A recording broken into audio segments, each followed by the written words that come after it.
მოგესალმებით, მეგობრებო, შეგახსოვს.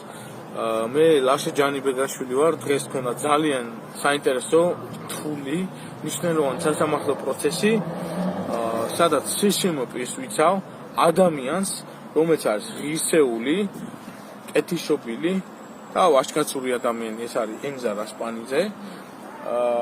ამ დავას, რომელიც საქმესაც მე ვაწარმოებ, ანალოგიურ ქართულ სამართლის ისტორიაში არ გააჩნია, ორგზის დაარქივებული საქმეა, გაცოცხლდა ეს სასამართლო დავა, დაიწყო სასამართლოში დავა.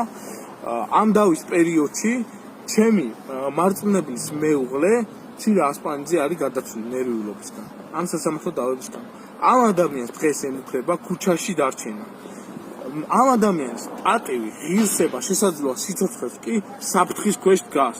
დღეს მე მივეცი მოსამართლეს აცილება იმის გამო, რომ მე ვთვლი, რომ უხეშად დაარღვია ჩემი როგორც ადვოკატის დაცვის უფლება. მან შემიზღუდა წინა პროცესებზე მოსამართლემ ჩემი მარწმუნებლის დაცვის უფლება. მიიღო აბსოლუტურად შეუსაბამო შეგებებული სარჩელი, გამოიჩინა მე ვთვლი, რომ რაღაც გარკვეული დოზით მიკერძოება მოპასუხის მხარესადმი და არ მომცა ჩემი პოზიციის ჩამოყალიბების უფლება. მე მიმართავ ყველას, ვინც ამ ვიდეოს ხედავს. ამ ჩემი დაცვის ქვეშ ყოფს არავის არ მიცემ, დღესაც გავიმეორე სასამართლოზე, არც სასამართლო სისტემას, არც მოპასუხებს, არავის არ მიცემ მისი უფლებების შეზღუდვას. არ მიცემ ადამიანს, რომ ეს ადამიანი დღეს დარჩეს ქუჩაში. სასამართლო მართლმსაჯულება უპირველეს ყოვლისა სამართლიანობას უნდა ითვალისწინებდეს. მართლმსაჯულება არ უნდა ატარებდეს ფორმალურ წარმოებას. ეს უნდა ჩანდეს კიდეს აშკარად.